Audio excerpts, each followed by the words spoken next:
Hi, hello. Welcome to another episode of Isaiah's Newsstand. It's your host, Isaiah Edwards. The date is April the 24th, 2024. Hopefully, this episode finds you well in good spirits and high hopes. As for me, I'm doing pretty good. Let's see, Wednesday was good to me. Just worked, the usual. Let's see here. Food corner was pasta. I did it a little bit different. I kind of did a little bit of a best of both worlds. I used the elbow macaroni and some of the cheese-filled raviolis. Like I don't know, maybe like I don't know, four. So let's say several. There you go. That's a safe number to use. And I made some pasta bolognese, as per usual. Then I had a salad, and the bread was a bolillo roll that I more or less just turned into like a super turkey sandwich with the pasta in it. So like essentially like opened it up, kind of like put some. I had some of my salad, put that little salad on there, put some pasta in there, with the raviolis. It really all worked out, really came together. And then, of course, well, I say of course, but, I still got it on me. Just kind of burning through some garlic toast. Luckily, not actually burning. It's actually, coming out pretty well. Like I said, we're hitting that golden brown now. Golden brown. Anyway, it's been good. The food's been good. The days have been good. I can't complain. Yeah, I'm smiling over here. But speaking of smiling, I'm gonna go ahead and do my startup, and we'll get into some news. Hopefully that sounds good to you. Hopefully you like what I'm putting down. You're picking it up.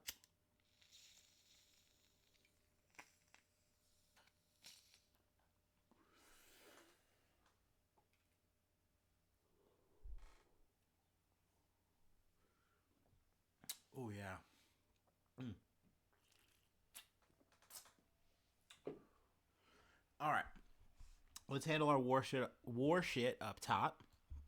From the Associated Press, Ukraine uses long-range missiles secretly provided by U.S. to hit Russian-held areas, officials say.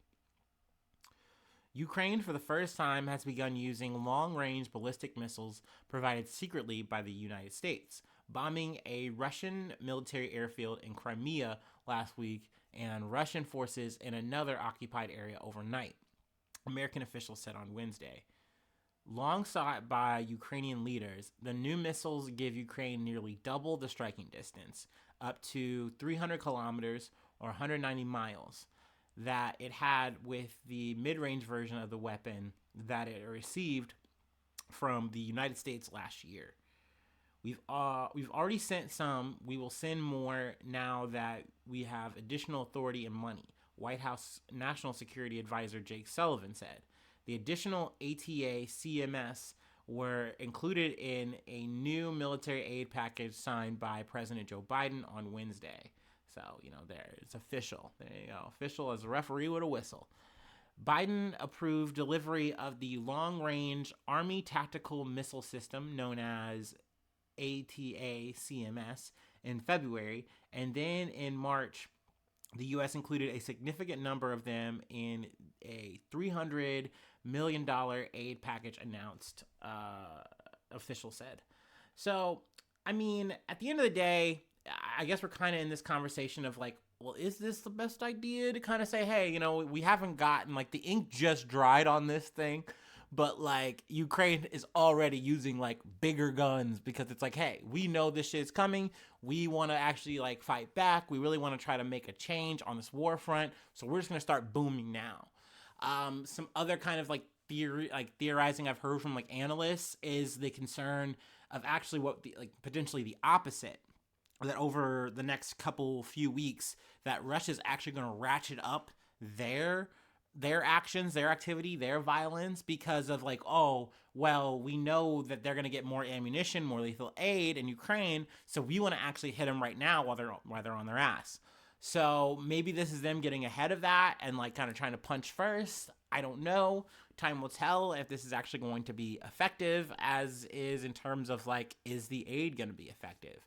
I really don't know. I've kind of been shrugging it. I know that there's a lot of optimism tied to this, but also it's the thought of they had to fight tooth and nail to get, Congress on board for this. You know what I mean? A lot of hemming and hawing happened for a goddamn, it feels like, about a year, a lot of months. So is this it in terms of like the American aid? You know what I mean? And is this going to be the last big amount? And then if so, is it just going to get left to Europe and or just Ukraine to fend for themselves in this situation? If so, how useful, how pivotal, how game changing, I should say, maybe is this not? Is this aid going to be that they're getting? I don't know. I don't know. We'll see. Time's going to tell. But them hitting a couple of bases, and it also adds that other thing because it's controversial because of the range of these missiles, but it's because of you're hitting longer range things, insinuating that maybe you might even want to try to push this shit to Russia. I mean, they've kind of done it with the whole drone thing, but of course, very hands off. Oh, we're not actually declaring it or what have you. But it does up that threat, and then say, it begs the question, well, how is, Russia going to respond? We don't know. So we'll see. I know this is kind of teeing up for a lot of, what may come. I don't know. But, this was, I felt relevant to talk about, even though I didn't really hear of any casualties or any big changes, but this was a big moment in a way. So, let's go ahead and once again, from one war front to another, let's go to CNN. UN demands investigation after mass graves found at Gaza hospitals raided by Israel. So this is a story I kind of lost, I want to say, throughout the weekend, and I was like, okay, well, let's, try to get to it now. I know we've been kind of talking about, campus shit, and, that's still a dynamic, ongoing thing. But obviously, this is obviously much more important, what's actually going on, what people are actually, doing the protest for, you know what I mean? The United Nations has called for an independent, effective, and transparent investigation into the discovery of mass graves at 2 Gaza hospitals that were besieged and raided by Israeli troops this year. The UN High Commissioner for Human Rights, Volker Turk, said in a statement he was horrified by the scenes reported from both Nasser and Al-Shifa medical complexes. Let me just skip ahead a little bit. A mass grave with 324 bodies was uncovered this week at Nasser Medical Complex in the southern Gaza city of Han Yunis by Gaza civil defense workers following the withdrawal of Israeli forces from the area. Colonel Yamin Abu Suleiman, director of civil defense in Han Yunis, alleged that some of the bodies had been found with hands and feet tied, and there were signs of field executions. We do not know if they were buried alive or executed. Most of the bodies are decomposed. Now, of course, CNN rushes to say, hey, we couldn't verify this shit, so we don't know. We're not 100% sure, but this is what he said. Because, of course, they want to, make sure that they're not jamming themselves up, I guess. Let's see here. A CNN stringer who visited the scene Sunday said people had buried the bodies of family members who had been killed on the grounds of the hospital as a temporary measure in January. When they returned this month after the Israeli military withdrew, they discovered bodies had been dug up and placed in at least one collective grave. The stringer said, "It is not currently known how many bodies were initially buried there." So it's upsetting, man. Imagine you're in the throes of this fucking chaos. You've lost a loved one in this fucking shit, and you have to go. You do what you can, and you say, we promise we'll come back. We'll at least do that. We'll at least do right by you. And you come back, and they're not there. And instead, they're in this mass fucking plot because, hey, we had to rifle through all these bodies. And this is the IDF I'm kind of paraphrasing from here. We had to rifle through all these bodies to find our people, to find our hostages, and that's all we're really going to say on the matter. We're not going to confirm or deny any of that shit. It's atrocious. It's insane to me. The only thing I can kind of dredge, and just the amount of time I've been kind of doing this podcasting shit for the few years, was when I talked about the Bakhmut shit in Ukraine. and how when you got into the fucking details of that shit, you really did see the devil, man. You just heard of the worst fucking shit that was happening to people. And it's upsetting, it's harrowing to know that this shit is happening on a daily fucking basis, that this death toll is just rising and rising and rising. it's very fucking frustrating.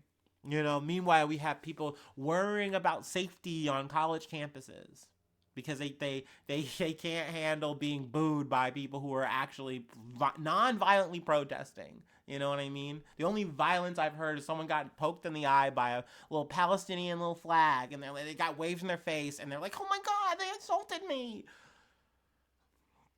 But meanwhile, people are being potentially just summarily executed and then just buried. That's just happening. Meanwhile, the people who are alive are being airstruck every fucking day. So, it's a frustrating world we live in. It's supposed to be a modern fucking society, but,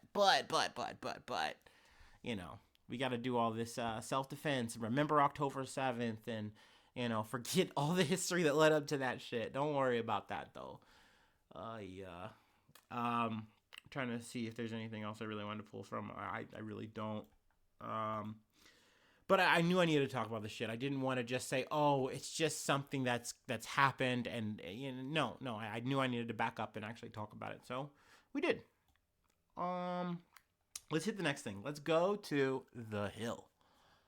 FTC votes to ban non-compete agreements. Now, this is some shit I actually do like, okay? This is some shit I enjoy. Hooray for Lena Khan. The Federal Trade Commission, or the FTC, voted 3-2 on Tuesday to ban non-compete agreements that prevent tens of millions of employees from working for competitors or starting a competing business after they leave a job. From fast food workers to CEOs, the FTC estimates 18% of the U.S. workforce is covered by non-compete agreements, about 30 million people. The final rule would ban new non-compete agreements for all workers and require companies to let current and past employees know they won't enforce them. Companies will also have to throw out existing non-compete agreements for most employees, although in a change from the original proposal, the agreements may remain in effect for senior executives. Now, overall, I like this shit. Just kind of a random aside, there are two things like kind of in the business world, and I'm not a business guy. Don't take any legal or economic advice from me. But two things I don't fuck with. I don't fuck with goddamn NDAs, and I don't fuck with goddamn non-compete agreements. I think they're both fucking lame and dumb, and essentially they're only kind of tactics to kind of bully an employee to being stuck and either doing whatever is being told to them or being like, hey, you can never leave. You can never leave. This is your ball and chain now. You are tied to Coca-Cola now because you hold our secrets. You hold the keys to our kingdom. And if you leave, if you run off to fucking Big Pepsi and betray us, then everything's over for us. It's all over. It's curtains for Coca-Cola. And it's like, that is how these kind of things work, at least kind of going back to the non-compete thing. Non-disclosure, that's probably another article I should find or something, another episode. But essentially, with these non-competes, these companies are so worried about their goddamn business and their state of affairs, and it's like, oh, if we lose X or Y employee to another thing, or they start up their own thing with our secrets, then it puts us at a disadvantage, and there has to be some kind of block for that. And for the longest time, we've been okay with that as a society. Americans like, yeah, no, it's fine, it's okay. So I appreciate that, even though this is, big rock the boat, and I know it's going to get caught up into, legal shit, and, it's not going to be concrete yet. But I appreciate Lena Khan for once again trying to say, hey, I want to make something happen here. I want to make some fucking change. And I think this is going to be something that's going to help employees, because really what winds up happening is secrets don't get protected. But really what happens is an employee is now stuck at a company and they can't leave unless they go into a completely bumfuck other field, aka they can't go anywhere. You know what I mean? If this is how you're making your goddamn bread, and this is your way of living, and you want to go to another fucking company, you can't. Or at least you can't for an X amount of time, given your non-compete fucking clause or whatever. It's always read to me as really fucking stupid. And you literally had to use the Coca-Cola like secret formula example to like kind of center it home. And it's just so stupid because RC Cola exists, okay? There's so many fucking ways to make this soda. Oh my gosh, this is so key. And like, we would hate for our key employees to leave and leak the secret. Brother, the secret is it used to have cocaine in it, okay? That's the only thing. At the end of the day, no one gives a shit. It's a product and people want to consume it or they fucking don't. You should not be tying up your employees with this fucking shit. They should not be shackled to the company and not be able to move for like bigger money. And maybe you do want to keep them. Okay, well pay them more. Just fucking pay them more. Make it more worth it for them instead of fucking scaring them with this goddamn tactic. So, I was really happy to see this. Like I said, I know it's gonna get probably tied up with legal shit. I know. The dissenters have their 2 cents to say. You can always go to the Hill and fucking read it if you want. But, really this podcast is for me to say my goddamn shit and talk my shit the way I want. So I feel good here. I just, I wanted to say that shit. I wanted to give Lena Khan flowers. Go off. That's my girl boss, at least until I hear some shit I don't like. But so far, she's been cooking good. She's been cooking good in the kitchen. She's not winning all the time, but hey, it's the system. So, hey, we're rooting for you. Kudos, girl. All right, we have one more thing I wanted to cover, and it's technically more good news. We did a little heavy, we drew it a little light. I like when the news lines up this way, or at least I, lined it up that way for what I got. So, hey, you love to see it. Speaking of things you love to see, would you like to take a break with me? Because it's happening now. So, hopefully you're ready.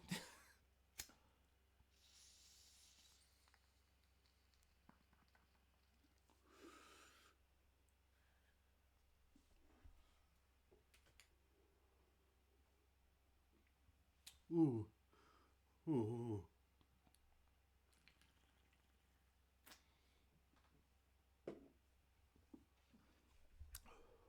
Ooh. Ooh. Okay. From the Guardian. Dab.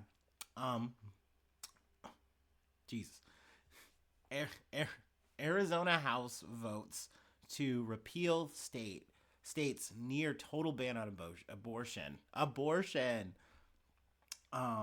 My mommy had an abortion. Sorry, that's a line from Scrubs. Lawmakers in the Arizona House have voted to repeal a controversial 1864 law banning nearly all abortions amid mounting pressure of the state's Republicans. 3 Republicans joined with all 29 Democrats on Wednesday to support the repeal of the law, which predates Arizona's statehood and provides no exceptions for rape or incest. They just kicked it so old school. This is something we've talked about, so obviously forgive me if I kind of just lily pad around here. But this is overall a good update. I mean, we will wait and see. The Senate it's now headed to the Senate, and then if it passes there, it's going to go to the governor's desk.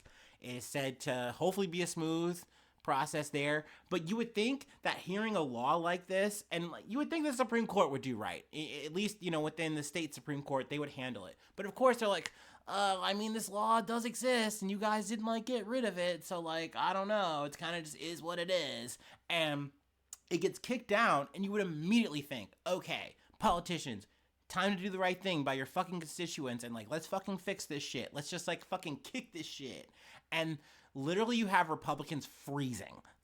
They're like, well, we just don't want to be too quick to act here. We just don't want to do this so haphazardly. And it's like, motherfucker, just click delete this shit so we can at least move on. And it's like, nah, we can't do that. And really what they wanted to do is kind of wait, think on this shit, let it marinate. And it sounds like they are looking once again down towards, November election time. And essentially I think they want to kind of put some kind of, I don't want to say complicated, but they always want to try to get a little tricky with it. Essentially, they want to try to put in a 15-week ban, but it's a 14-week ban, really. It officially ends on the 15th. We've talked about this before, a little quick science. By the time you usually realize you're pregnant, it's around 12 weeks. So you're not getting much time in this to really figure it out. But this is what, Republicans, once again, they wanted to think of something that would align with their constituents, because at the end of the day, they're kind of in this weird vice, right? We're in election year, and essentially there's these hard right Christian motherfuckers who are like, we are anti-abortion. We don't care. We love that. We love this 1864 shit. Let's kick it old school. And they're mad that you're trying to jerry jigamaroo this shit. Don't do that. That's for them. They're peeved off about it, okay? And then you also have this election thing where we need to reach swing voters, moderate Republicans, I don't know, women, people with vaginas who like have babies and stuff. Fuck, this really affects them, and maybe we should, like, I don't know, lend an ear to them, at least till November. And so this is where they're at, and they're kind of in the jam. So smart for at least some of these Republicans to finally get barked down and just say, okay, let's fucking go, let's fucking do it.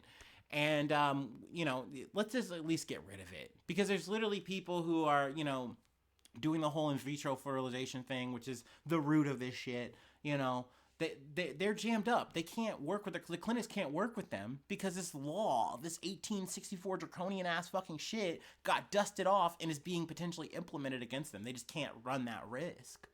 So, I mean, yet again, it's another day in goddamn America. Wild that we're doing this shit and having these kind of conversations over, fucking, I've said this before, it's just a bunch of cells. It's just a bunch of fucking goop.